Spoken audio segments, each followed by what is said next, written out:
Oi, pessoal, aqui é a Clarice da Legião Urbana. Olá, pessoal, eu sou Isadora Almeida. Eu sou o Nick Silva. E no programa de hoje, a gente vai aproveitar a volta do Linkin Park com Emily Armstrong nos vocais para conversar sobre outras bandas que trocaram de vocalistas. Algumas foram muito bem sucedidas, outras nem tanto, e a gente vai relembrar algumas delas aqui. Certo, meus amigos backing vocals? Certo! Certíssimo. Mas antes o que, Nick Silva? Mas antes você deve seguir a gente nas redes sociais. A gente é @podcastvfsm. Tanto no Blue Sky, tanto no Threads, tanto no Instagram. Você pode seguir em qualquer uma delas. Você também pode apoiar a gente no apoia.se/podcastvfsm. A partir de R$5 você tem acesso a um monte de conteúdo antecipado. Tem coisa que a gente vai lançar, sei lá, tipo em novembro, que os madrinhos já tiveram acesso.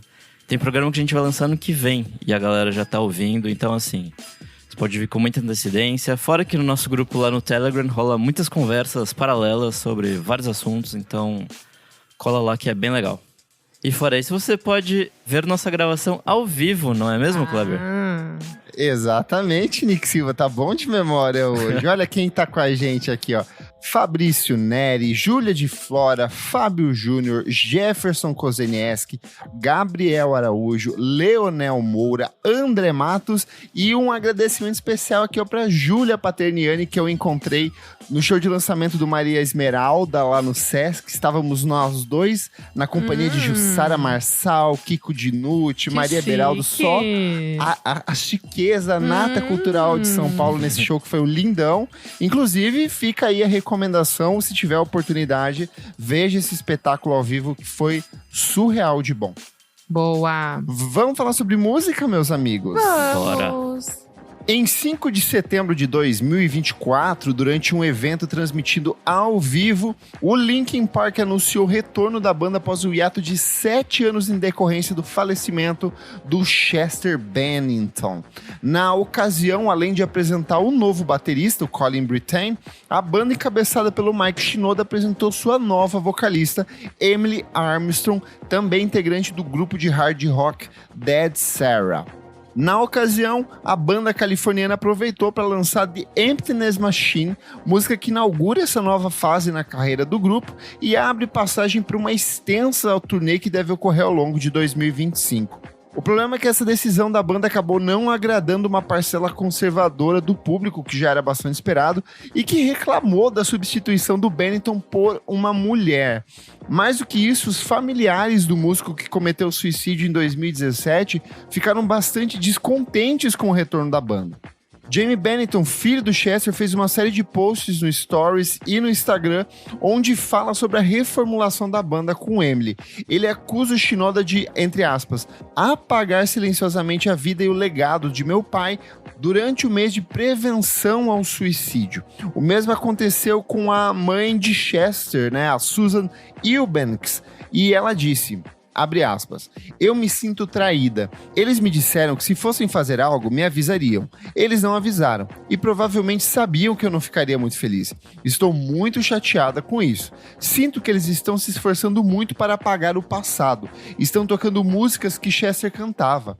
E não sei como os fãs estão lidando com isso, mas eu sei como eu lido. E ver Armstrong cantando as músicas do meu filho é doloroso.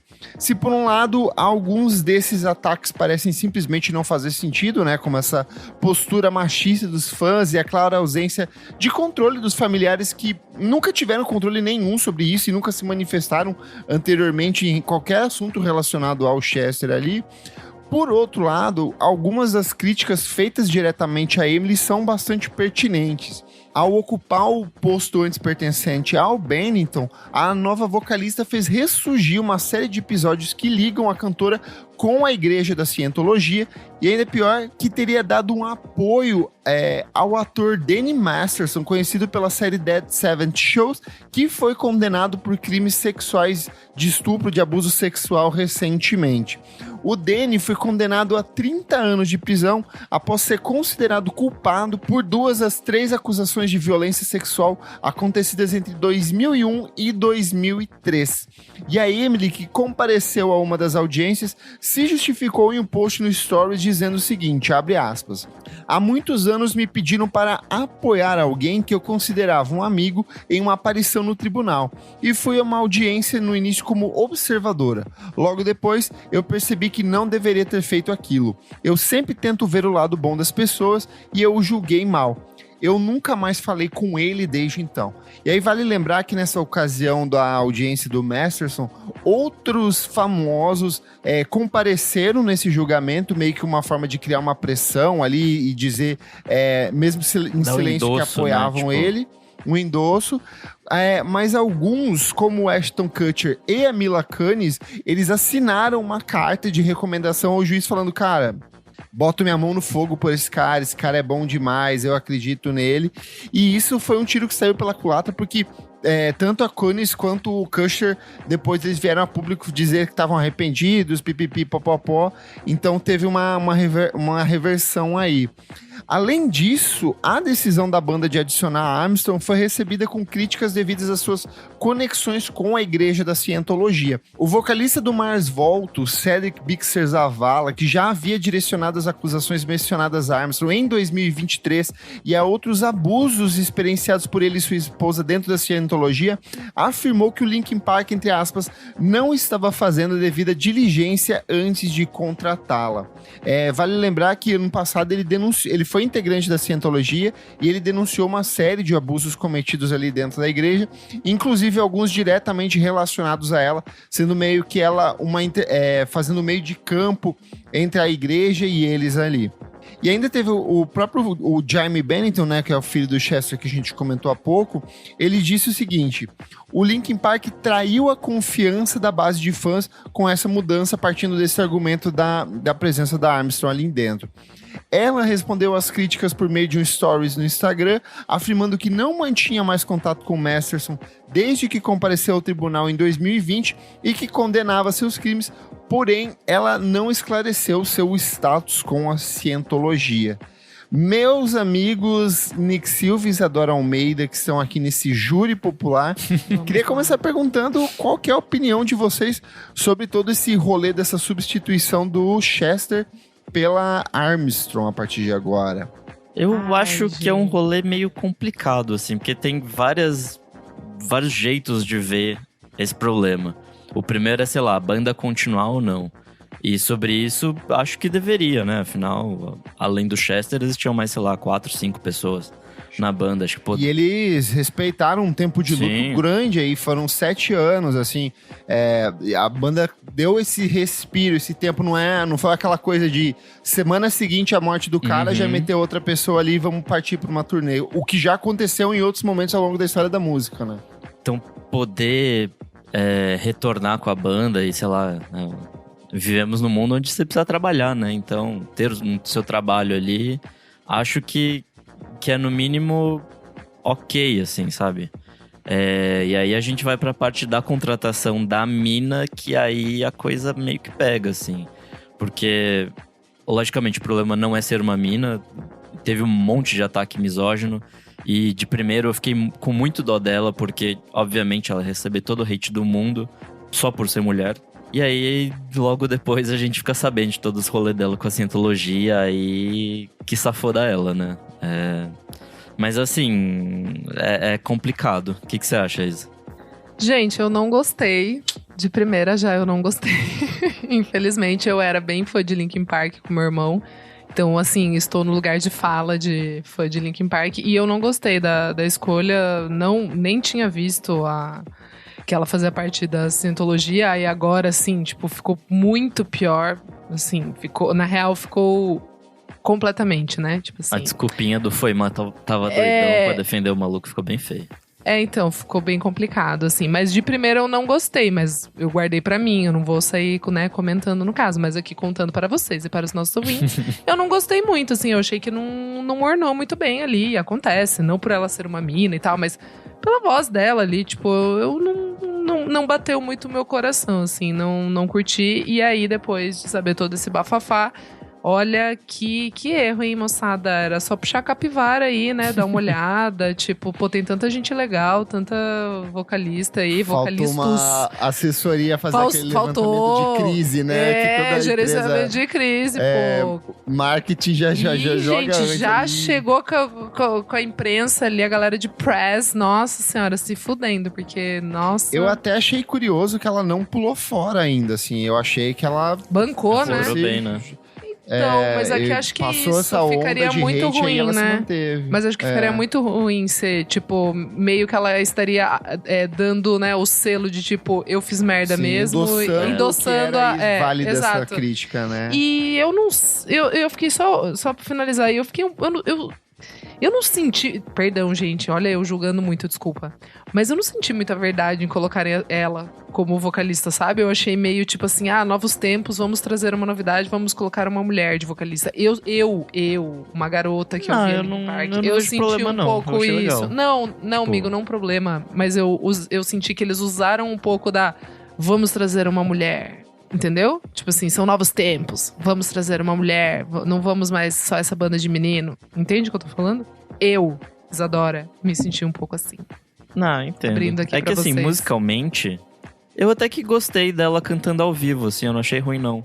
Ao vivo acho que ela segura bem. Eles mandaram logo de cara uma live ali, né? Meio que pra eu não reforçar. muito, não, mas... E mesmo as músicas do Chester, assim, tipo, né, que ele cantava, são legais, assim, ficaram ok. Já o single eu achei bem merda, assim, mas também acho que, né, a banda já tava ruim eu quero desde o terceiro disco. trazer um então, ponto, exato.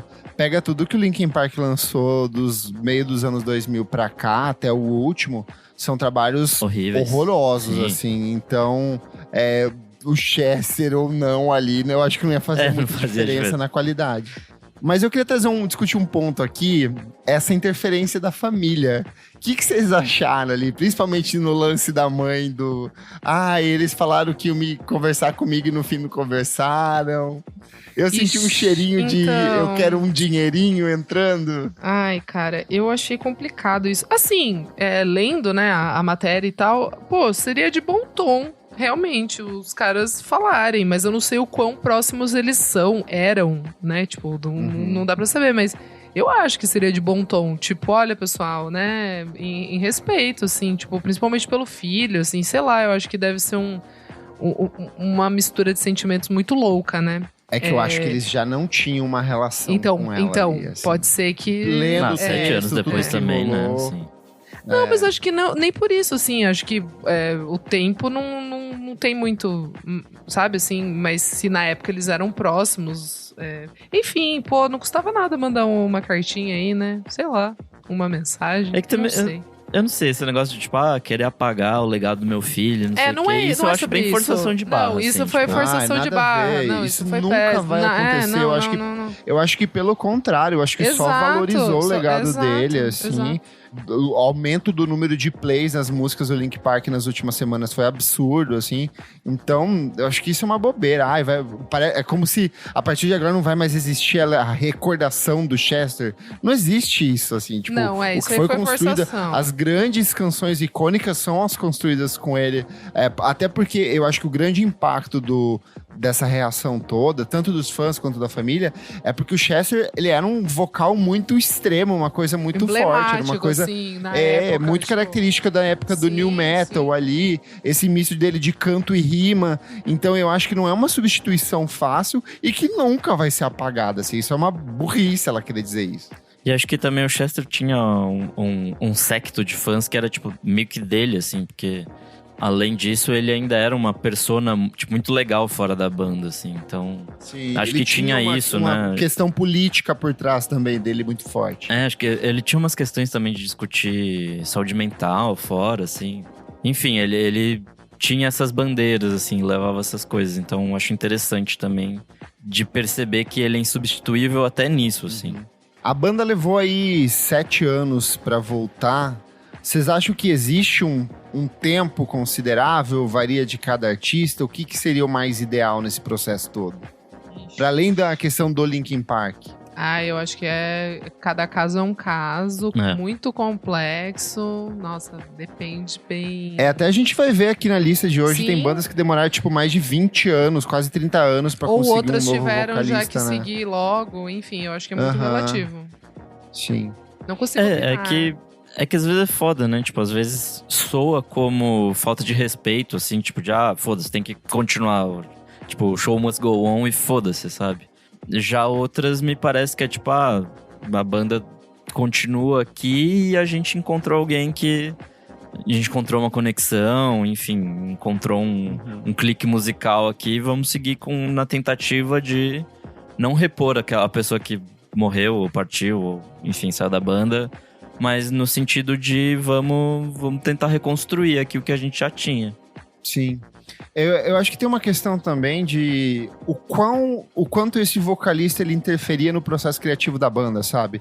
Ele era um compositor também ou ele só era o vocal? Porque às vezes a saída dessa pessoa muda drasticamente o som da banda. Um exemplo disso que a gente teve, até nem coloquei na pauta, acabei lembrando agora, foi o Black Country New Road, assim, que eles têm os dois primeiros discos ali, e eles lançam o segundo disco, assim, que pra mim é impecável, absurdo, mas o disco já sai com o anúncio da partida do vocalista, que ele ia se tratar de problemas de saúde mental ali, e aí a banda fala, olha, a gente vai seguir, agora são outros vocalistas, a gente vai se revezar no vocal, e foi o que deu pra fazer, né? Tanto que o disco seguinte já veio como um disco ao vivo, justamente pra eles irem testando as coisas ali, né? Total. É verdade. Mas vamos aqui relembrar de alguns projetos bastante icônicos que tiveram essas trocas de vocalista. Sim. Acho que a gente pode começar aqui justamente por um que eu acabei puxando meio que por cima, que é o caso do Queen. O Adam Lambert foi escolhido como vocalista do Queen em 2011, ou seja, mais de 2 décadas após a morte do Fred Mercury, e ele foi justamente veio com essa tarefa difícil ali de assumir o posto de um dos vocalistas mais icônicos da história da música, né? E eu acho que assim, eu particularmente não embarquei, não curto, não é a minha praia, mas eu acho justo que eles tenham a possibilidade de poder seguir depois de tantos anos. A morte do Fred Mercury em decorrência de HIV/AIDS ali no começo dos anos 90 é muito trágica, é muito triste. A banda esperou vários anos até poder fazer esse retorno.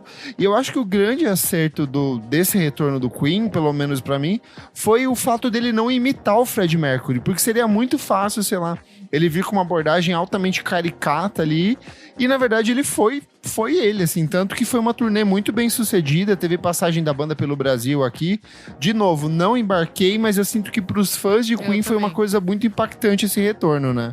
Eu tô 100% com você, amigo. Tipo, eu nunca embarquei, não gosto muito de ver, assim, sabe? Tipo, não bate muito bem, assim, pra mim, mas eu fico muito feliz porque os fãs gostam, tipo, o pessoal realmente, tipo, abraçou, assim, sabe? Então eu acho super honesto eles terem seguido. E também tem o rolê deles terem colocado, tipo, Queen mais Adam Lambert, né? Que significava uma adição na banda e não uma substituição na banda. O Sublime também fez isso por um bom tempo, assim. Depois que o primeiro vocalista dele morreu, o Bradley, eles substituíram pelo Rome, que saiu há pouco da banda também.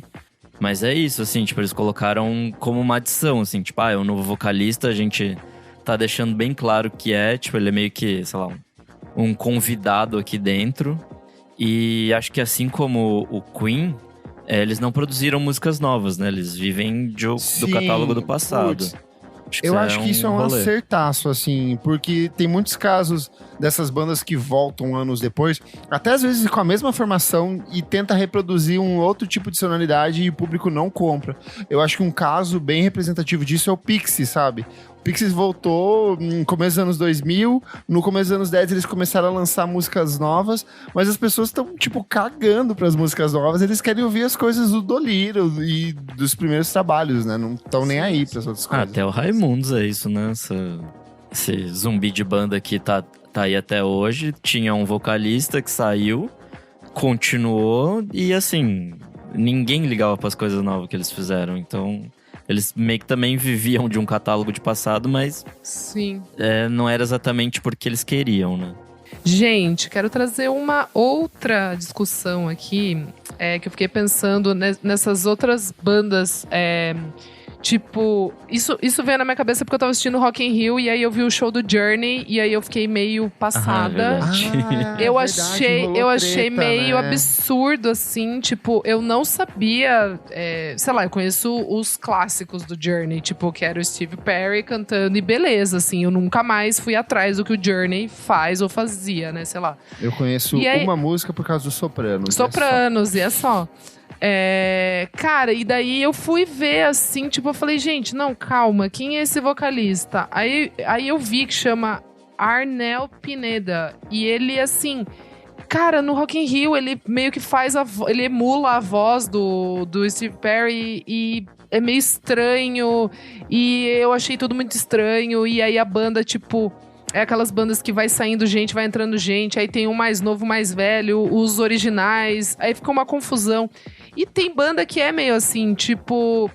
Eu sei que também, sei lá, o Earth, Wind and Fire continuou, e aí vai saindo gente, vai entrando gente, o Toto... Só uma coisa, amiga, antes da gente seguir para as coisas que você está citando... O vocalista do Journey, né? Ele foi...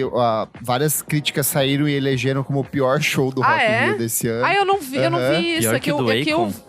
Foi, elegeram como o pior show desse ano. Mano, é que o do Journey eu achei surreal. Aí, que bom então não é... O vocalista do Journey, esse cara aí que você citou, ele abriu uma votação no Facebook para as pessoas votarem se ele continuou ou sai da banda. Então ele já meio que... Meu Deus. Pesou, assim, pra ele. Não foi só eu que achei, não. Tá bom. Mas acho que votaram pra ficar, né? Não era um rolê assim? Gente, eu achei muito surreal, tá? Tipo assim, de verdade, assim, eu que tá 12 horas, a votação ainda tá no ar. Eu fiquei muito em choque vendo. Eu mandei mensagem pro Lúcio, tipo, se ele tava assistindo. Tipo, porque eu falei, gente, alguém precisa me ajudar aqui, que eu tô, tipo, passada com esse show do Journey. O Fábio Júnior falou aqui, ó, fez no Facebook, só tinha velho votando, então, Então ele segue. Enfim, vão cobrar o voto impresso, certeza. Daí eu acho meio complicado, porque daí vai virando, parece banda baile, sabe assim? Banda de interior, que vai fazendo fase de formatura, que vai saindo, só tem um original. É meio isso, né? Então... Não sei se tem um impacto cultural. Não, é que eu tô trazendo um pouquinho a questão, eu tô ampliando nessa questão, porque daí não é só o vocalista, vai saindo gente, vai saindo baterista, tecladista, vai entrando gente, enfim, gente, que loucura. Nessa de vai saindo todo mundo, eu quero voltar para um caso brasileiro aqui, que é a Barão Vermelho, né? O grupo foi fundado com a voz do Cazuza em 1981, justamente com uma proposta de ser uma banda mais de rock. Sim. O Cazuza, por sua vez, ele queria ampliar um pouco mais esse leque de possibilidades. Ele estava muito mais interessado pela MPB. A educação musical do Cazuza sempre foi em cima da MPB, né, de maneira geral ali. Então ele decide sair da banda. E aí, em 1985, o Frejá assume o Barão Vermelho ali. A banda conseguiu fazer um relativo sucesso, mesmo posterior à saída do Cazuza ali. Só que hoje, da formação original, apenas o Guto Goff e o Maurício Barros permanecem.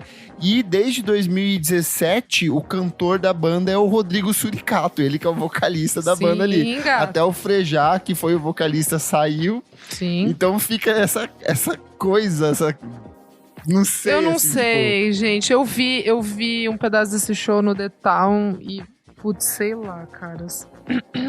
Acho que eu prefiro. E é foda, não porque opinar. era tipo.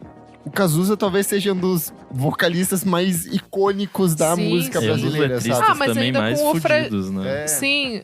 Mas ainda com o Frejá que fosse, Ele né? segurou bem, né? Foi Ele um bom segurou tempo. bastante. Ele segurou bem, ele segurou bastante tempo. Eu, por exemplo, sou a geração que tem como lembrança o Frejá. Então, tipo assim, Eu também. banda que troca vocalista há muito tempo, assim, tipo, tudo bem, Cazuza, gigante, maioral, tá.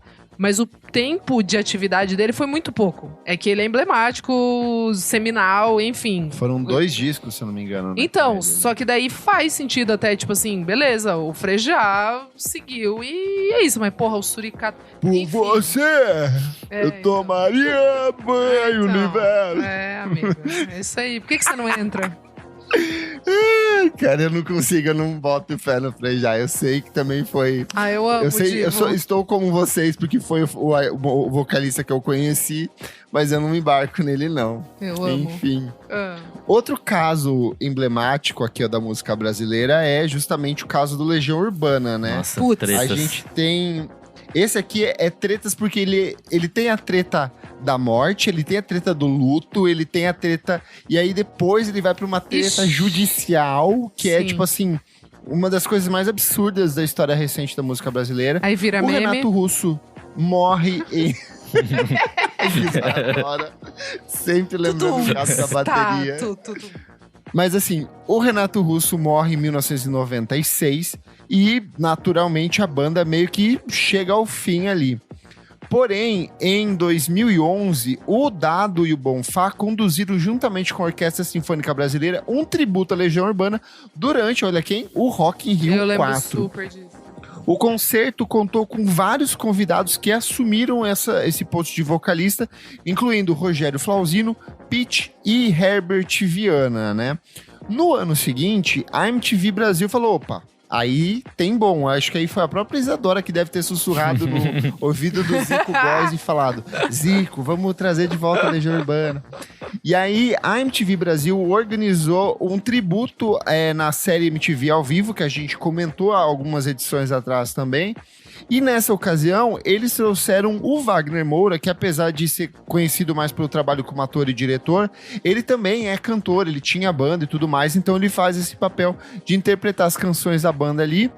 E a banda ainda contava com o suporte de Fernando Catatal e Cleiton Martim, da Cidadão Estigado, Bi Ribeiro dos Paralamas do Sucesso e o Andy Gill, do Gang of Four, que é, tipo assim, uma das principais influências justamente do Legião Urbana. Aí, nesse processo todo, o Giuliano Manfredini, que é o filho do Renato Russo, ele passa a gerenciar o espólio da obra do Renato Russo e, consequentemente, do Legião Urbana. Vale lembrar que lá nos anos 80, anos 90, o Renato meio que foi o responsável, ele meio que assinou, ele meio que abraçou pra ele a responsabilidade de cuidar dos direitos da banda. Então, eles assinavam as canções em conjunto, mas ele meio que administrava isso. Com a morte do Renato, eu acho que ficou um tempo na mão da irmã do Renato Russo como administrador e do pai e da mãe dele ali. E aí, quando o Giuliano alcançou a vida adulta ali, ele passou a ser o administrador desse espólio e ele decidiu que o Marcelo Bonfá e o Dado Villa-Lobos não poderiam mais utilizar o nome Legião Urbana sem pagar royalties para o espólio do Renato Russo. E aí, em 2015, o Dado Villa-Lobos e o Marcelo Bonfá recuperam o direito de usar o nome do Legião Urbana e passam a utilizá-lo em algumas ocasiões. A primeira vez foi a gravação especial Rock in Rio 30 anos, onde eles contaram com o Lucas Vasconcelos e Mauro Berman na guitarra e baixo, respectivamente, mas eles trazem o André Frateschi para os vocais, iniciando assim o projeto do Legião Urbana 30 anos, comemorando 3 décadas dos sucessos da banda. Seguiu-se ali com o Frateschi, que eu particularmente, assim, eu nunca como entendi. Legião Urbana... Não embarca. Nunca entendi, não embarquei, não consegui comprar, mas assim, boa sorte, eu acho que eles têm todo o direito de querer continuar com o legado do Legião Urbana. E aí vem, em 2022, que a 4ª turma do Supremo Tribunal de Justiça decidiu por unanimidade rejeitar o recurso do espólio do cantor que queria barrar esse uso, então a banda seguiu ali com esse processo. E aí foi seguindo aí, agora o Dado e o Bonfá devem seguir com uma nova turnê, eu acho que possivelmente com o Frateschi ainda como vocalista. Eu não embarquei, pra mim não faz, mas ok, eu acho que vai muito pela nostalgia aí. Eu acho mais interessante a ideia de, por exemplo, ter vocalistas rotatórios, como eles fizeram no evento lá da Orquestra Sinfônica, sabe? De ter numa semana, sei lá... com o Wagner Moura eu gostei. Eu falei pra vocês quando eu vi lá o show da MTV. Sério, galera, eu acabei embarcando. Porque eu lembro que na época, quando falaram que ia ter, eu fiquei meio tipo... isso aí pra dar ruim é 2 palitos. E foi legal, cara. Eu achei honesto, porque ele é muito fã, sabe? Tipo, senti uma entrega verdadeira ali, genuína. Ficou bonito no fim. Mas é que aí fica caro ficar rodando de vocalista, né? Toda hora. Não, eu entendo as dificuldades. Eu acho que o meu único problema aqui é que aqui chega num ponto onde o vocalista é o principal compositor. Então eu, por exemplo, não espero ver Dado Villa-Lobos e Marcelo Bonfá Jamais. escrevendo músicas novas pra Legião Urbana, porque aí eu vou, tipo, simplesmente ignorar e estarei no front com o Juliano Manfredini nesse caso, mas não consigo. A não ser que seja músicas para Drum Machine. Aí eu ouviria. Não tem músicas de acampamento? Eu quero músicas de Drum Machine. Gente, um que eu gosto, que é meio que aquele caso que a gente tava falando de que assim, eu meio que já tenho essas memórias desse vocalista, é o Genesis.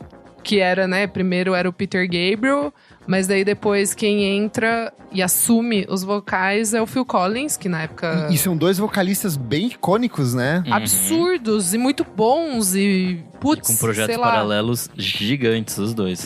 Exatamente. E aí ele acaba virando vocalista, né? Sai das baterias e enfim, daí também tem outras danças da cadeira ali, né? Tipo, sai guitarrista, enfim.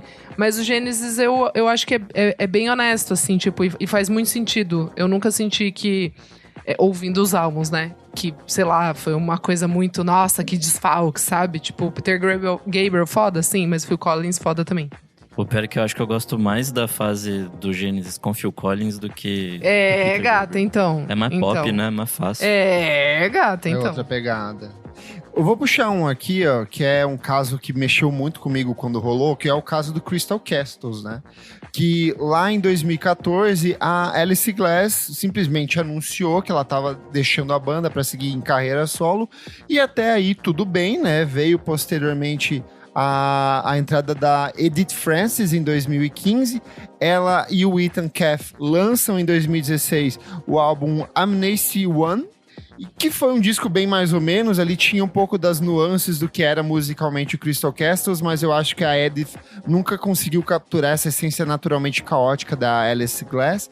O problema é que depois, aí assim, ficou todo mundo nesse campo do que pena que a Alice saiu, uma tristeza. O problema é que depois disso, ela botou a boca no trombone, veio a público, iniciou um processo contra o Ethan Cath, onde ela denunciou que ela vinha há anos sendo abusada física, emocionalmente e sexualmente por ele. Ele tinha total controle de todas as coisas dela ali, então ele tinha acesso às mensagens do celular, ele mandava ela fazer o que ele quisesse ali. Ela era muito nova quando ela teve esse contato com ele, então ela passou por um processo de grooming ali no começo da carreira. Depois ele foi manipulando ela até o ponto em que ela não conseguiu mais sair, e aí ela até saiu como se ela fosse meio que culpada assim no começo, né? Tinha essa reação de tipo, porra, vai deixar esse projeto bem sucedido pra seguir com uma carreira solo merda. E aí depois que a gente discutiu, entendeu que a situação era muito mais grave, o Cath foi processado. Eu acho que dificilmente ele vai ter oportunidade de voltar hoje em dia. Eu acho que ninguém mais quer isso, assim. Ele chegou a fazer umas produção meio esquisita, assim, pra outras minas, mas muito esquisito. Mas é curioso porque, assim, pra mim, o Crystal Castles pra mim é uma parte fundamental do que é o Kleber de gostar de música, porque moldou tanto parte da minha adolescência quanto o começo da vida adulta. E tem uma questão de dor muito grande de voltar pra esses antigos trabalhos, sabe? De reescutar isso, assim. Sim. Eu só ouço as versões piratas justamente pra não dar dinheiro pra ele. Olha você! Mas é complicado, né? São questões que a gente... Questões éticas que a gente cria soluções ali. Muito bom. Tem um aqui também que não tá na pauta, que é o caso do Blink-182. O Tom DeLonge, que é um dos vocalistas ali, ele, ao longo do tempo, foi ficando muito maluco com essa coisa de ufologia e tudo mais. E aí, enfim, em 2015 ele deu um basta e saiu da banda, assim, pra, enfim, tocar os projetos. Fez uns documentário maluco de ET, umas paradas assim. E aí, nesse momento, colocaram o Matt Skiba, que é o vocalista do Alkaline Trio, pra tapar esse buraco. Eles lançaram 2 discos bem merda nessa época, com o Matt Skiba, que é o California, de 2016, e o Nine, de 2019. Mas aí, recentemente, enfim, tava todo aquele rolê do Tom voltar ou não voltar, de, enfim, conversar ali, dos 3 voltarem a conversar. E ele finalmente voltou, e aí lançou um disco igualmente ruim, que é o One More Time, de 2023. Eu, pelo menos, não gostei. Acho que deve ter alguns fãs que até curtiu. Mas, enfim, com essa formação clássica, eles até voltaram pro Lola. Eu gosto do que o cara do vocalista do American Rejects falou essa semana. Cara, a galera não quer ouvir música nova. A galera quer ouvir as velharias ali. Não tem sentido ficar lançando música nova que a gente não vai tocar, que não vai ter repercussão ao vivo, assim. É complexo, é uma relação complexa, assim, né? Mas... É que tem o rolê também do Travis ser produtor hoje em dia, né? Produziu um monte de gente dessa galera aí do emo, que o próprio Blink ajudou a formar, né? Tipo, então tem isso, assim, acho que ele tava testando as paradas dele, mas enfim, como trio, assim, tipo, não rolou. E sei lá, o Blink tem uma coisa de ser tão rolê adolescente, assim. Aí você vê uns velhos de, sei lá, 40 Ai, gente, eu fiquei bem mixed feelings vendo o show. Piada de peito, piada de peido, de bunda. Tipo, putz. Nossa. Comentário ao vivo aqui ó, do Jefferson Kozenies, que ele falou: não sei se entra na pauta, mas nos casos brasileiros o que diz respeito sobre os Mutantes com a Zélia Duncan. O resultado foi tão estranho que chateou e maculou a amizade com a Rita. É verdade, ele é complexo porque, assim, a Rita já havia saído, né, dos Mutantes. A banda meio que seguiu ali. No fim das contas, sempre foram os 2 vocalistas, né? Era 3, o Sérgio também canta algumas canções, né? Eu não sei, eu não sei se entra, se é válido nessa. É, porque acho que a Zélia eles entra já pra cantar as músicas ela da Rita, há muito né? tempo, tipo... assim. Enfim, ela foi próprio... saída da história ali, né? Então... E o próprio Mutantes, quando voltou, ele voltou uma coisa meio bizarra, assim, que tipo, tinham mais vocalistas, né? Eu lembro que lá por 2000, depois até da saída da Zélia, eles lançaram uns discos que era tipo assim, sei lá, um monte de gente cantando no palco, umas coisas muito bizarras, assim. Eu vi esse show com a Zélia, foi bem ruim, assim, era bem estranho, outra vibe, assim. Nunca vi nenhuma formação com um monte de gente, nada. Assim. Gente, tem um aqui que eu acho muito divo, icônico demais, que é o Iron Maiden, né? Esse é um caso clássico. Esse é bom. Que, né, o Paul Di'Anno foi vocalista, né, do Iron Maiden nos 2 primeiros álbuns, o Iron Maiden e o Killers, que era mais punk, né, pesadão. E aí, os problemas de droga, álcool começaram, e aí o Divo teve que se afastar da banda, certo? Aí, em 81, o Iron Maiden decidiu substituir ele pelo Bruce Dickinson, que era vocalista do Samson. E aí, trouxe aquela voz maravilhosa, né, teatral, que a gente conhece, potente. E trazendo um outro potencial, assim, pra banda, que eu acho bem incrível. E eu acho que o Iron Maiden deve muito ao Bruce Dickinson, tipo... porque a voz dele é muito surreal. E seguiu, né? E ele já venceu por uso capião. Assim, ele ficou mais tempo que o outro, então agora o cargo é dele. Exatamente, não tem. Não, e acho que muito mais gente reconhece a banda com ele do que sem ele, né? Tipo, não sei quem liga pra esses 2 primeiros discos. Não, e é muito icônico, assim, tipo, sei lá... A voz dele é uma das vozes mais icônicas da música, na minha humilde opinião, assim. Tipo, você ouve a primeira... mimi dele ali, você já sabe que é o Divo. Eu ia usar a cartada também do, porra, o cara pilota avião. Tipo, quando as pessoas falam, o Júnior Lima toca todos os instrumentos. Exato. Mas o cara dirige o próprio avião. Que as pessoas puxam sempre. Eu amo. Cara, eu quero puxar um aqui que é maravilhoso, porque esse aqui são vários vocalistas, que é o caso, e não só vocalistas, como as dançarinas, que é o caso do El Chan. Porque o El Chan, ele nasce ali, né, com o compadre Washington e o Beto Jamaica como os primeiros vocalistas da banda. E é aquela coisa mega icônica de um complementando o outro ao vivo ali. O compadre Washington sempre foi, assim, a mente articuladora ali por trás de tudo, né? Aí o problema é que o Beto Jamaica decide sair do grupo em 2000, e aí entram, nesses processos, vai entrar e sair. Chega primeiro o Renatinho da Bahia, que ele entrou em 2000 e vai até 2006. Eu não lembro muito dele, assim, também de verdade, não lembro dele. Mas teve outro que foi muito icônico, que foi o Tony Salles, que fez parte do grupo como vocalista de 2002 a 2006 ali. E ele deu um novo gás ali pro El Chan, eles conseguiram até se manter por bastante tempo. tempo ali. Mas além disso, a gente tem a questão das dançarinas, né? A gente começa lá com Débora Brasil, aí depois vem Carla Pérez, depois vem a Sheila Carvalho e Sheila Mello ali. E eu acho muito curioso... que existia os concursos no Gugu pra troca de... É isso que eu ia falar. E era uma coisa que parava o Brasil, assim, de votação popular pelo telefone para as pessoas elegerem as dançarinas do Tchan. Quem nunca ligou? O Brasil parou. Mas acho que aí você abre todo um buraco aí, negro, que é bandas do axé, porque, sei lá, a banda Eva também teve 77 vocalistas diferentes. Axé e pagode brasileiro também tem muito, assim, nos anos 90, né? A banda Eva teve a Ivetona, aí depois entra, tipo, uns caras meio aleatórios, teve o Saulo, teve alguém dos anos 90 que ficou bastante tempo. Você falou aí da banda Eva, mas a gente tem, ó, o Revelação, o Xande de Pilares fez parte do Revelação. Claro. Aí tem o Babado Novo, que foi a banda que apresentou a Cláudia Leite. Sim. A gente vai ter no funk o Gaiola das Popozudas com Valesca Popozuda, mas que depois foi trocado por outro. A gente tem o Garota Safada, que era a banda que apresentou o Wesley Safadão, mas que ele também saiu, foi pra carreira solo e outra pessoa assumiu.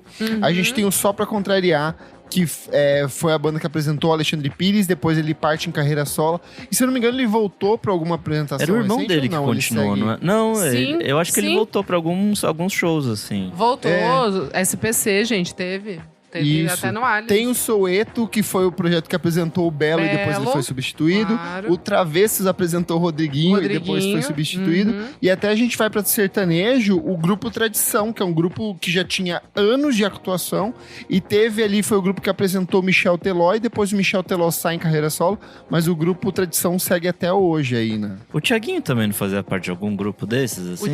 O Thiaguinho entra junto... É do Exalta Samba. Isso. O Pericão também. Então, o Exalta foi formado em 1982 na cidade de São Bernardo do Campo e ele teve vários vocalistas, só que pelo menos 2 são muito icônicos, que é o Péricles e o Thiaguinho, assim. Então são 2 nomes que depois foram pra carreira solo e que tem bastante sucesso, maior até do que quando eles estavam na banda, se duvidar. Outro caso aqui de bandas brasileiras que eu acho muito engraçado é essas bandas de sertanejo, essas duplas, né, na real, que é, sei lá, tipo, fulaninho e ciclaninho. E aí, sei lá, o fulaninho sempre se mantém e o ciclaninho sempre muda. Isso. Tinha umas bandas, sei lá, tipo, Taeme e Thiago, que o Thiago era qualquer um, assim. Tipo, você passou na frente, você era o Thiago. E isso é bem clássico de música sertaneja no Brasil. Tem vários casos de dupla, sei lá, Brasão e Brasãozinho, que daí Fernando morre Sorocaba um. também era isso, não era? Tipo... e aí segue com outra coisa ali. Que o Sorocaba era o mesmo, o Fernando não. Até porque o nome dessas pessoas é um nome artístico, é um nome inventado sonoramente pra lançar essas duplas, mas que não é o nome deles de verdade. Eu quero puxar um caso bem emblemático, que pra mim me afetou muito na época, que é o caso do LS Jack. Vocês lembram do LS Jack? Não sei se é pesado. Óbvio. O LS Jack é uma dessas bandas de pop rock que surge aí no final dos anos 90, nessa mesma onda que revela Jota Quest e outros nomes que faziam esse pop rock nacional ali. Originalmente, o grupo era composto pelo Marcos Mena, o Sérgio Morel, o Sérgio Ferreira, o Vitor Queiroz, o Alessandro Barros e o Bicudo. A banda encerrou as atividades em 2004 devido aos problemas de saúde do Marcos Mena.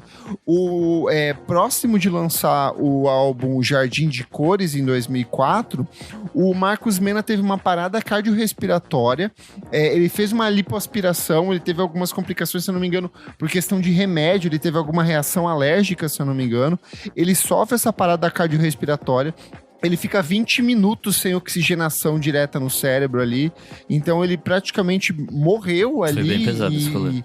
Foi bem pesado, ele passou meses em coma, e aí entra aquela coisa assim, tipo, o disco já tava para ser lançado e ele foi lançado, então a gravadora fez um processo de lançamento ali. Eu lembro que uma das canções chegou a tocar bastante em rádio, foi trilha sonora do Malhação também.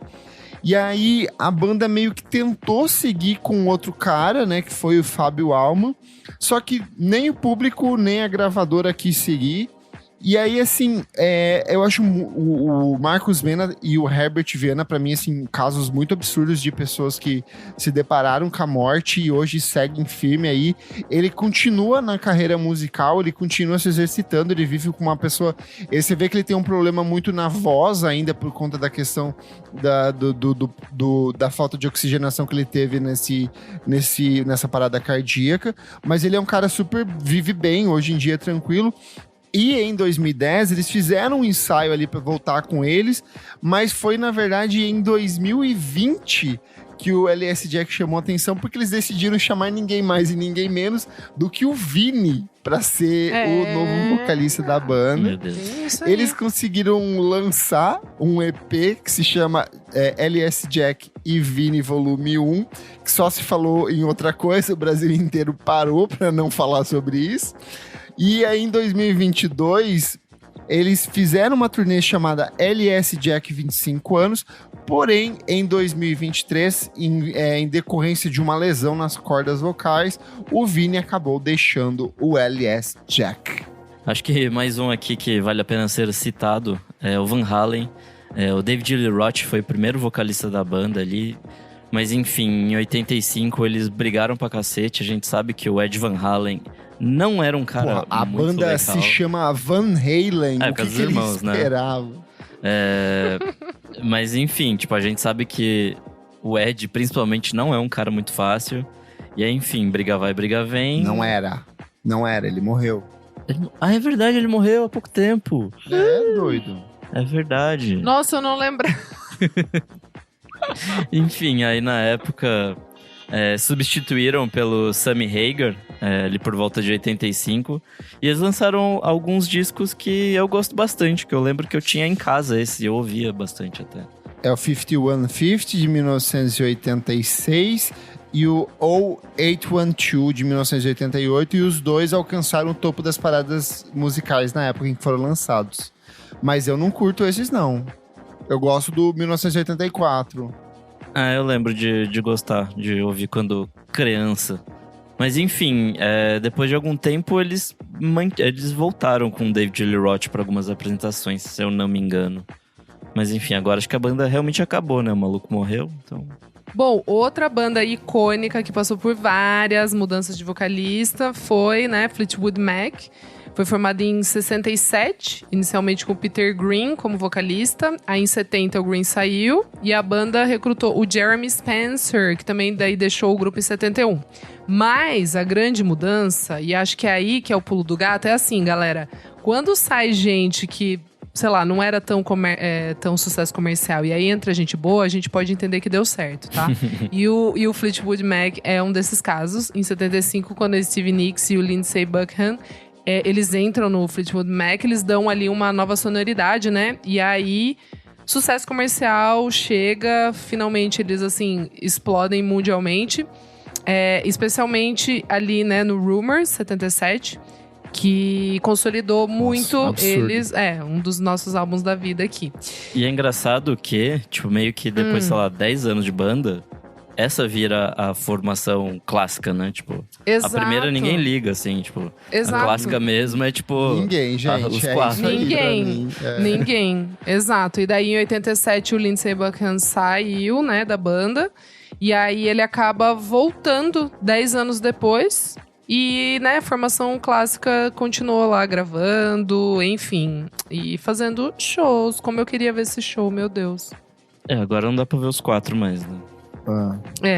A gente não pode encerrar esse programa se não falar do Pink Floyd, que também é uma dessas que tinha um vocalista, compositor bem emblemático, que era o Syd Barrett, né? Mas o problema do uso excessivo de drogas ali levou a ele a uma catatonia ali, ele acabou Mas sendo... ele tinha outras doenças também, né? Tipo... Ele tinha alguns problemas de saúde mental, mas ali o problema é que ali ele misturou tudo isso com o LSD pra... Tipo, é uma coisa muito parecida com o que rolou com o Arnaldo Batista nos Mutantes, inclusive, assim. E aí veio o David Gilmour e, tipo, não tem, cara. É icônico demais. A voz do cara é até hoje. Ele até hoje é a grande mente articuladora ali do Pink Floyd. Então eu acho que já se provou que, tipo, ele é o vocalista da banda acima de tudo, né? Temos também aqui, ó, AC/DC, porque o Bon Scott foi o primeiro vocalista da banda, mas ele morreu em 1980 depois de uma overdose ali de um excessivo uso de álcool. E aí quem entra? Brian Johnson, com sua voz que parece um personagem do Muppets. O pior é que o Bon Scott também bizarro, tinha uma assim. voz bizarra, né? Os dois são meio tradição, assim, da bizarrinhos, banda. assim. Mas permanece até hoje. E o pior é que depois de algum tempo o Axl Rose entrou na banda pra fazer uns shows, lembra disso? Nossa, eu não lembrava disso. Que o Brian Johnson tava com algum problema no ouvido, eu acho. Tava, tipo, perda de audição e tal. E aí, enfim, deu ruim e ele saiu. Quem também teve problemas com drogas e foi demitido foi o Ozzy Osbourne. Ele era o vocalista original ali do Black Sabbath, mas em 1979 ele foi afastado da banda ali. E aí quem assumiu foi o Dio, que era ex-vocalista do Rainbow ali em 1979. E aí marca essa nova fase da carreira da banda ali com uma outra pegada, uma outra proposta criativa. O Dio permaneceu até 1982 e a troca de vocalistas, embora controversa, né, manteve o Black Sabbath relevante dentro do cenário musical. Obviamente o Ozzy segue em carreira solo, depois ele volta para se apresentar com o Black Sabbath também. Então é mais uma dessas que ficou nesse vai, não volta. Outra banda brasileira também no campo do metal aqui, ó, Sepultura, né? Sim. Quem é fã de verdade do Sepultura sabe que o Max Cavalera não foi o primeiro vocalista da banda, mas sim o Wagner Lamounier, né? Que colaborou, inclusive, com algumas das canções do Morbid Vision, que é o primeiro álbum de estúdio da banda de 1986. Aí o Max segue como vocalista de alguns dos principais trabalhos da banda, né? O Arise, de 1981, o KZD, de 1993, o Roots, de 1996, que foi o último trabalho de estúdio com a presença dele. E aí vem, com a saída do Max, a chegada do Derek Green, que era um cantor e compositor norte-americano. Ele acabou esbarrando no Sepultura ali. E aí o Derek é um desses caras que tem uma presença de palco absurda. Ele soube manter ali a banda. Eu acho que o grupo tá encerrando as atividades agora. Ele ainda é um puta performer ali em cima do palco. E é absurdo, né? Um dos grandes nomes, assim. Sim, é bem surreal, assim. Eu tive a oportunidade de ver o show do Sepultura. Tipo, eu nunca tinha visto. Eu vim em 2022 e eu fiquei bem chocada, assim. Tipo, pra mim a entrega dele é realmente, tipo, faz jus, assim. Ainda ter muito fã. Tipo, o Sepultura puxa muito, né? Tem ainda, tipo, uma legião bem grande, assim. É bem legal. Boa. Só pra citar rapidinho, tem o Can, banda alemã que a gente gosta bastante. Também tem vários vocalistas. O mais emblemático deles talvez seja o Damo Suzuki, que a banda conheceu como um cantor meio mendigo, cantando na rua ali. Ele é parte de alguns dos principais discos da banda, como o Tagomago e o Ege Bamiase, né? Que são os discos mais psicodélicos do grupo ali. Depois ele saiu porque ele virou testemunha de Jeová. Depois ele desiste de ser testemunha de Jeová e tal. Então a banda acaba se revezando ali nos vocais. Tem o Audioslave, que na verdade era o Rage Against the Machine, mas o Zac de la Rocha decide pular fora e aí a banda segue, mas com o Chris Cornell nos vocais ali. Tem o Slipknot também, que tem troca de vocalista aqui. Enfim, muitos nomes aí relevantes na história da música brasileira e internacional. Tem o Faith No More ali, ó, com o Mike Patton assumindo o lugar que era do Chuck Mosley ali. Mas, de novo, assim, eu acho que o Mike é muito maior do que o Chuck Mosley. Ninguém nem lembra dele, assim, tipo... Trouxe até uma outra cara pra banda, assim, quando ele chegou. Acho que é isso, né? Quando o vocalista é melhor que o que tava antes. Ele apaga. Não tem o que fazer, assim. E você que está ouvindo o nosso podcast, que outras bandas passaram por mudanças de vocalista? Quais são os projetos que você gostou? Os projetos que você não gostou? Vai lá no nosso Instagram, na edição deste episódio, ou no próprio Spotify, aí abre a caixinha de mensagens e deixa sua mensagem pra gente, que a gente lê na próxima edição do nosso podcast. Certo, meus amigos vocalistas? Certo. Vamos pro próximo bloco do programa Não Paro de Ouvir.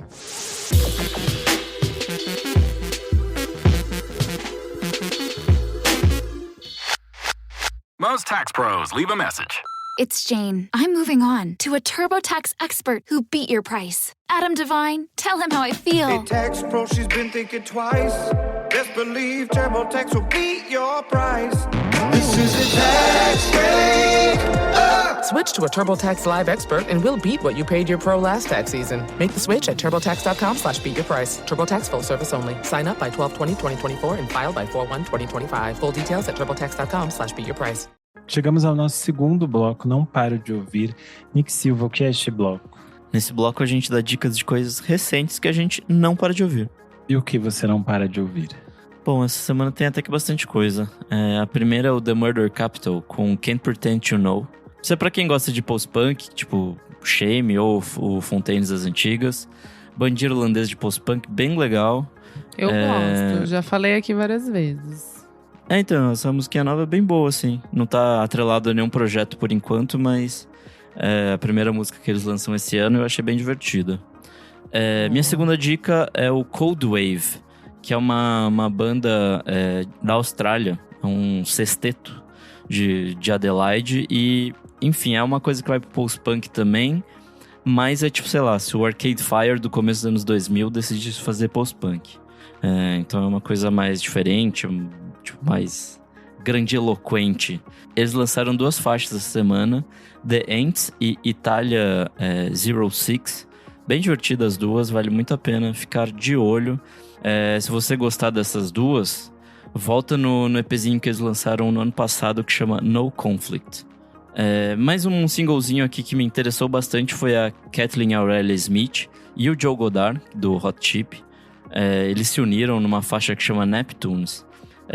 Começa uma coisa meio esquisita, mais a cara da Caitlyn, e depois vai pra uma coisa dançante, bem a cara do Joe Goddard.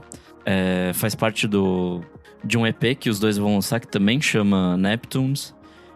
E o disco vai ser lançado no dia 22 de novembro, pelo um braço da Domino. Achei bem divertido, se você gosta de coisas dançantes e esquisitas, vale a pena. Mais um singlezinho aqui é uma banda chamada Yesness. Esse é mais um projeto do Demon Che, que é o baterista do Dom Caballero, a banda clássica de math rock. Esse é um projeto de math rock que ele fez junto com o Christian Dunn. E, enfim, achei bem legal, assim, uma coisa meio soft math rock, assim, é mais calminho. E a faixa que eles lançaram chama Not So Sorry, Now Are You. E é o primeiro single do disco que eles vão lançar pelo selo Joyful Noise no dia 22 de novembro também.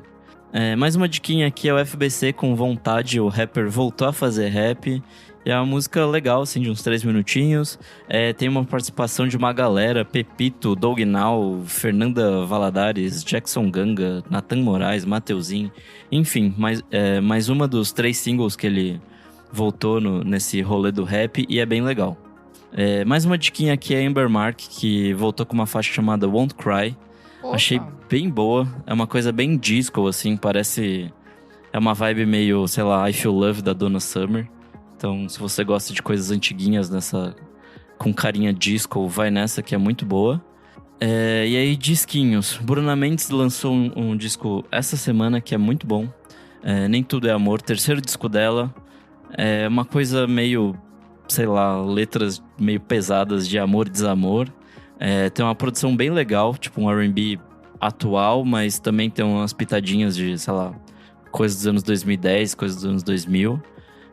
Se você gostou do último disco dela, O Corpo Possível, de 2019, vale muito a pena. E entre os convidados desse novo disco tem Bebé, tem a Lai, da Tuyo, e o Lucas Romero, que também é o produtor do disco.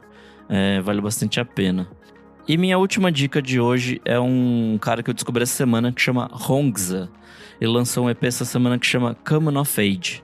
Sei lá, uma coisa meio noise pop, meio shoegaze, e me lembra as primeiras coisinhas do Dive. São 5 musiquinhas bem divertidas, bem curtinho. Ele é um cara inglês, mas ele tem ascendência vietnamita e chinesa, então tem uma misturinha ali diferente nesse som desse cara, e é bem legal. E é isso. Boa. Isadora Almeida, o que trazes hoje? Gente, eu trago só 2 diquinhas. Eu trago um álbum que eu tenho certeza que Nick Silva amou também, que é o Dance No One's Watching, do Ezra Collective. Aquele coletivo de jazz. Bom, né, amigo? britânico de London. Saiu pela Partisan Records, que é um selo que eu gosto bastante. É o terceiro álbum deles, é o primeiro depois deles terem ganhado, né, o Mercury Prize. Então eles estavam super hypados com o Where I'm Meant to Be, né, que foi lançado em 2022. Enfim, eu gostei bastante. Eu acho que tem umas barriguinhas ali em algumas Dá faixas. uma cansadinha no final. Dá uma cansadinha no final ali. Ele é bem mas... longo, acho que são 16 faixas, né? Sim, exatamente. Eu acho que poderia ter dado uma editadinha ali, mas o que é bom é muito bom, principalmente as músicas que tem vocais, as participações. Aqui tem a Yasmin Lacey. God Give Me Fit for Dancing? Isso, God Gave Me Fit for Dancing. Eu acho ainda a melhor faixa do álbum, mas enfim, tem outros momentos brilhantes. Gostei bastante. O que eu gosto é que eles conseguem, tipo, dialogar com outras cenas, tipo, afrodiaspóricas, assim. Tem, tipo, o Juju, que é nigeriano, tem o jazz cubano e latino, que tá muito presente nesse disco. Tem o High Life, que é da Nigéria e Gana também. Enfim, esse disco é muito legal. Sim, também, enfim. Tipo, conversa com várias outras cenas de jazz ao redor do mundo, assim, todas centradas em pessoas negras, e é muito legal. Total. E é bem isso, né? Tipo, ele tem essa coisa da dança, assim. Você ouve o álbum, você fica meio querendo dar uma dançadinha. E de colocar isso como uma coisa política também, acho bem legal. Sim, exato. E eu trago um single que é a música nova do Rancore, que se chama Quando Você Vem, que saiu agora terça-feira. Muito boa, gostei bastante. Pra quem foi nos shows, já era velha conhecida, até no Cultura Livre eles tocaram também, e agora vem a versão de estúdio. De estúdio. Você gostou, amigo? Gostei, tô gostando. Eu já falei da outra vez, eu nunca fui da escolinha rancor, porque eu não sou uma pessoa rancorosa, mas tô gostando. Isso, aí você tá mentindo, né? Ai, muito bom. É isso, gente. Boa, eu vou furar a fila antes do Kleber aí, que ele sim tem mais coisas, eu tenho menos coisas. Então, menos. Para começar pelos singles, o Vitor Ramil tá preparando seu novo disco focado na obra do Paulo Leminski, poeta curitibano que completaria esse ano 80 anos. Ele lançou um primeiro single chamado Amar Você, vale a pena conferir. Eu tinha recomendado há um tempo atrás, aquela que muda tipo do 8 a 80, né? Eu tinha recomendado aqui um tempo atrás os EPs da Valesca Popozuda, os novos. E aí ela lançou tipo uma espécie de outtake, assim, um extra. Ela tinha lançado os EPs De Volta Pra Gaiola, que tinha uma versão meio clean e uma versão mais 18.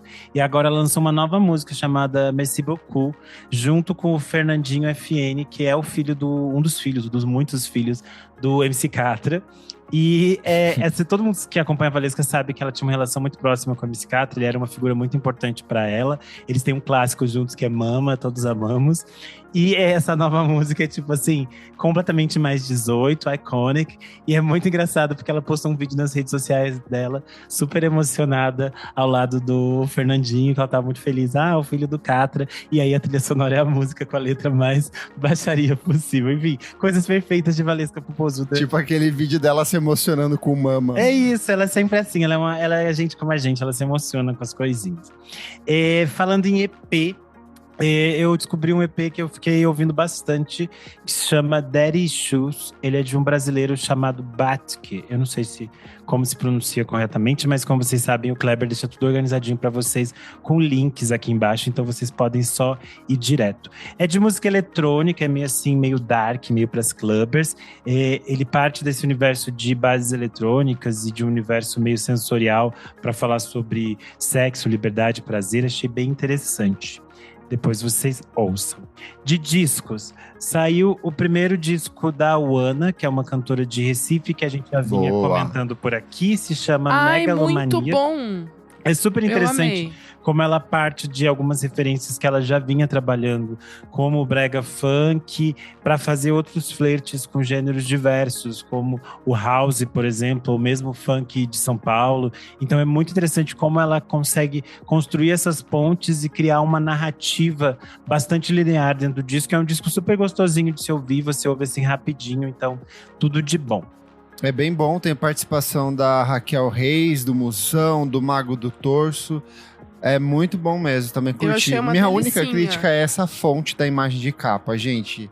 Desnecessária, pra mim matou a foto ali. Tava só ela de flor, tá lindíssima, não precisa dessa fonte.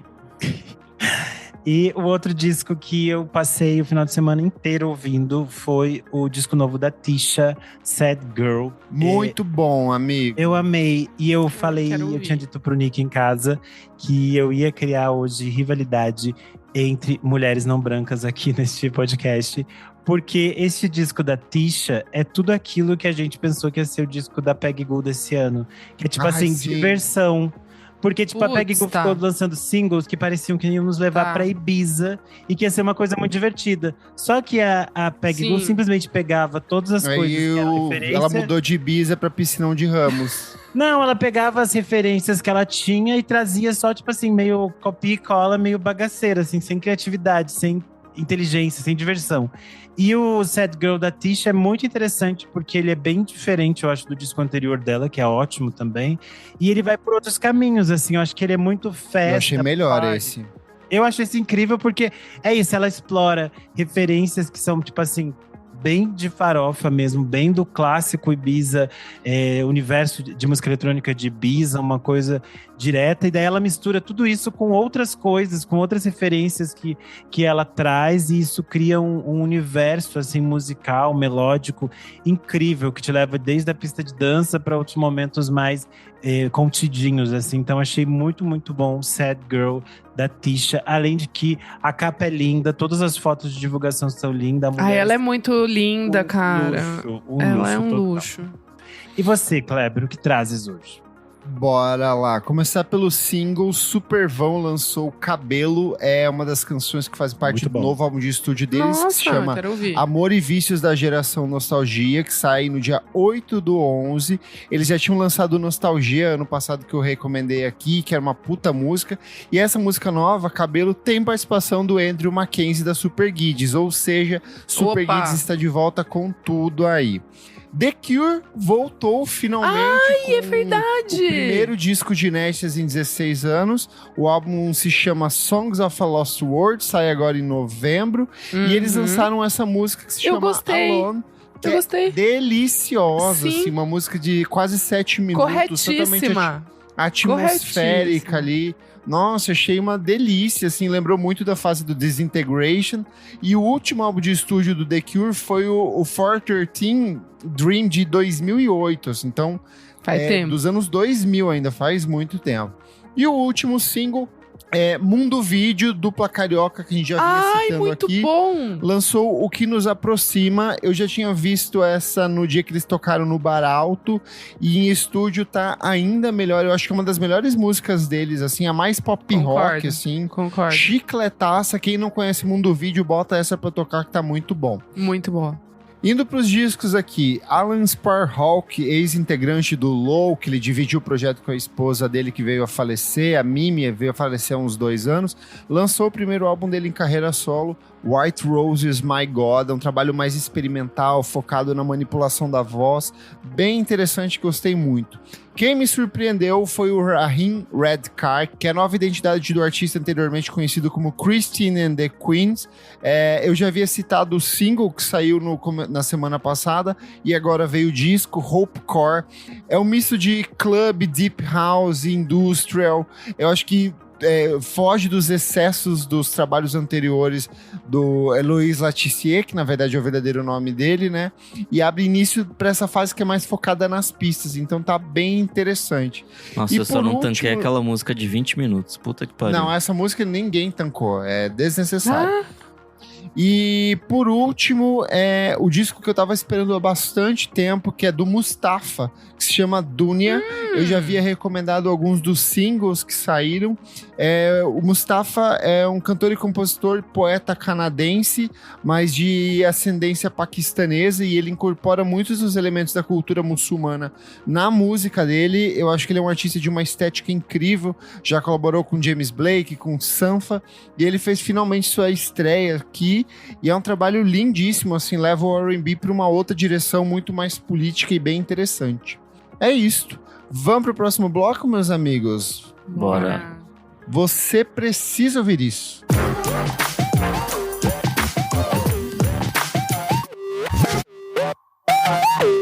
Chegamos ao terceiro e último bloco do programa Você Precisa Ouvir Isso. Isadora Almeida, o que é esse bloco? Amigo Nick, nesse bloco a gente traz qualquer coisa, alguma dica musical, livro, conceitinho, algo que você foi comer e gostou, quer recomendar, enfim. Algo ou alguém?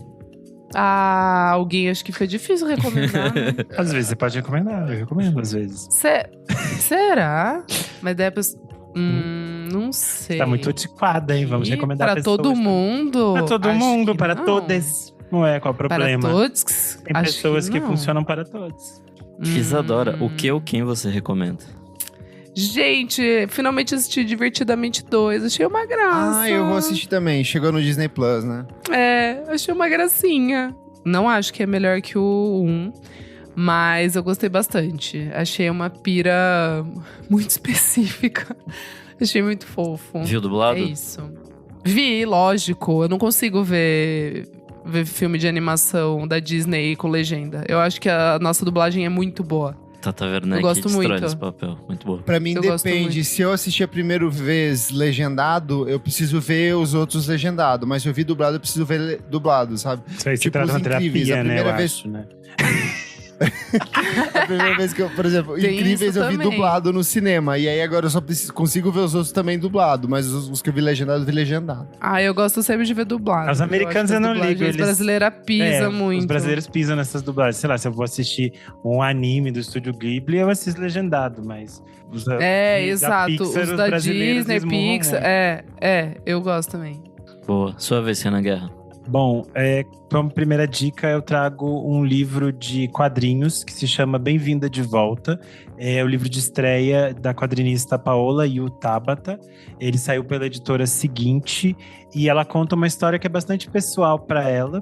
Ela fala um pouco sobre a experiência dela sendo uma mulher brasileira de descendência japonesa e ela fala sobre a experiência dela de crescer meio confusa se ela é brasileira, se ela é japonesa, como ela lida com essas questões. E aí a gente acompanha um espaço de tempo em que ela entra na faculdade, como ela começa a se conectar com essas experiências e também começa a se conectar com a diversidade de experiências que pessoas amarelas podem ter, dependendo dos seus backgrounds, das suas histórias. Mas o traço dela é super bonitinho, é tipo super fofo, assim, e a história é super envolvente. Então é um livro que você lê muito rapidinho, assim. Eu li de uma tarde, porque é bem gostoso e o desenho dela é muito, muito bonitinho. Então vale a pena conferir. Bem-vinda de volta, da Paola Yu Tabata. E a segunda dica é que na semana que vem, no dia 9 de outubro, eu vou fazer uma segunda turma do curso sobre o filme Tudo Sobre Minha Mãe. A primeira turma foi bem legal, acho que a conversa rendeu bastante, eu fiquei bem animado. E aí eu resolvi fazer uma segunda turma pra gente falar sobre o filme clássico do Pedro Almodóvar, que completa 25 anos em 2024. É um curso de uma noite, então dura cerca de 2 horas e pouco, mais ou menos. É tudo online, via Zoom. E a gente deixa o link da Simpla aqui embaixo para vocês poderem se inscrever. Lembrando também que a gente tem vagas gratuitas para pessoas trans e não binárias. Basta usar o cupom TRANSFREE no link que a gente vai deixar. Boa. Kleber, sua vez. Chegou ao Max uma animação que eu estava ansioso para ver, que é Uzumaki, é a adaptação do mangá do Junji Ito. Já falei do Junji Ito aqui na adaptação que rolou da Netflix, que foi bem divisiva. Eu curti, não tinha expectativa nenhuma, mas Uzumaki tá acima da média. A história do Uzumaki é uma série que conta a história de cidadãos de Kurozucho, que é uma cidade ficcional que é atormentada por uma maldição sobrenatural envolvendo espirais. O mangá é muito bom, ele tem um subtexto meio político nas discussões ali, e a animação também, assim, segue nessa mesma proposta. Ele discute alguns elementos clássicos do universo fantástico japonês dentro dessa lógica do Junji Ito, que é um dos mais celebrados mangakas da atual geração. E diferente do que rolou na série da Netflix, onde foi uma animação colorida, aqui eles decidiram preservar a animação em preto e branco, e pra mim, assim, brilha, fica muito diferente, tá espetacular. E tem um acréscimo, Renan Guerra, que a trilha sonora é de ninguém menos do que o braçudo Colin Stetson. E tá Eu ouvi absurdo de bom. A trilha dele chique. Tá muito bom. Então, mesmo quem não leu o mangá, eu acho que vale muito a pena acompanhar. Vai ter um episódio por semana. Na série original são 3 tankobons compilados em um mangazão depois, único. Então, não sei se vão ser 3 temporadas, vai ser uma temporada. Não sei o que vai suceder, mas por enquanto é um episódio por semana e é curtinho, 20 minutinhos ali, acabou. As paradas de terror, né? Terror. Vai lá, Nick Silva. Bom, eu quero indicar um podcast que chama Portas Fechadas, um podcast novo da Globo, que já tem, sei lá, umas 4, 5 semanas que tá saindo, mas um dos produtores lá definiu como True Crime de CNPJ, que é basicamente ele falando de como grandes empresas morreram. Essa primeira temporada é sobre a Varig, que é enfim, foi uma das primeiras e uma das maiores empresas de aviação comercial do Brasil.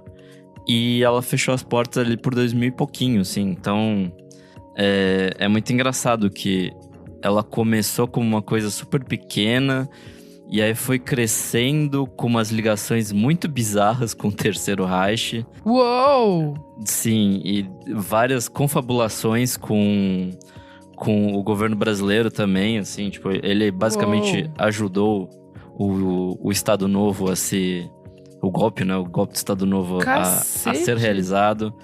Aí depois o segundo CEO, né, da empresa, ele tem laços com o JK, e aí é uma coisa super trabalhista, assim, então é uma história muito maluca que vai para muitos campos diferentes. Mas, enfim, é uma história bem interessante, assim. Acho que até agora tem 4 ou 5 episódios lançados.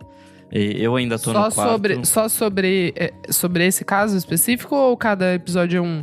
Não entendi, desculpa. Essa primeira temporada é só focada na Varig. Só da Varig. Ah, tá. Beleza. Tá. Vai narrando a história da Varig, assim, tipo, no geral. E aí, enfim, é bem interessante, assim, pra ter uma ideia de como essa empresa surgiu e... no final de como ela morreu também, né? Então, é isso. Comentários referentes à última edição do nosso podcast, Os Melhores Discos de 1984, em que contamos com a semi-participação da Cláudia Seff, que teve probleminhas no áudio ali. Comentário do Kleber, que sempre comenta lá no Spotify, ele falou: ela gravou no porão do VFSM, antes fosse que a qualidade ia tá boa. O BW Reed 66 comentou: Kleber, você mencionou o Arvo Part nesse episódio. Foda, amigo. Tem um ponto fraco no meu coração para a música erudita.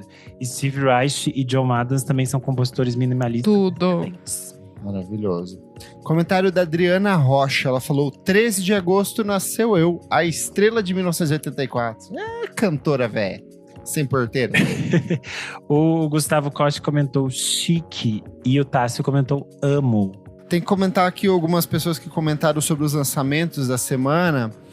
Sobre o JMXX, o CND Júnior 5691, pelo amor de Deus, que nome é esse? Ele falou: eu tô com o Kleber nessa, eu detesto quando o artista queima a largada. Eu adoraria ter escutado Daffodil e All Your Children no álbum pela primeira vez. Tá ótimo, mas perdeu o impacto. E o Igor Luiz Dias falou: concordo muito, fiquei até triste quando abri o álbum e já tinha ouvido quase tudo ali. O Igor Luney comentou no Instagram: eu amo que vocês são muito fãs da Charli XCX. Estão falando que vai ter álbum novo do projeto paralelo do Christine and the Queens, que tem a ver com o rave. Aí o Kleber todo jovial: olha aí, a Charli XCX fazendo escola. Sendo que provavelmente o álbum já devia estar sendo trabalhado muito antes do Brat sair. Hahaha, os Little Monsters dessa geração.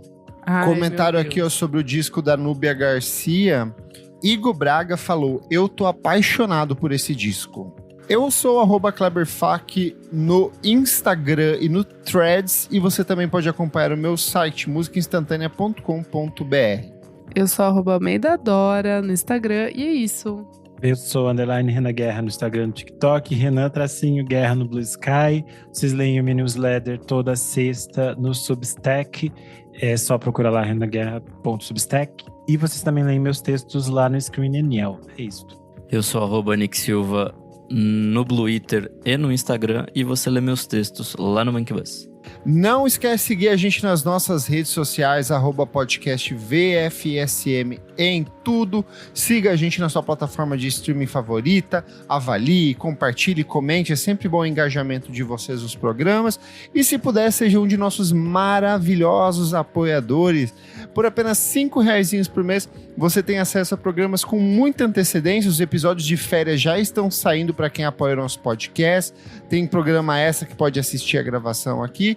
E participa aqui junto com a gente, como o Vinícius Correia, o Fabrício Neri, o Jefferson Kozenieski, a Tuane Malman, a Júlia Paterniani, o Fábio Júnior e o Leonel Moura. E participa também lá do nosso grupo fechado no Telegram, onde as fofocas, a baixaria e as fofocaiadas estão rolando soltas diariamente. Muito obrigado pela sua audiência e até a próxima edição do nosso podcast. Tchau, tchau, tchau, tchau, tchau, tchau.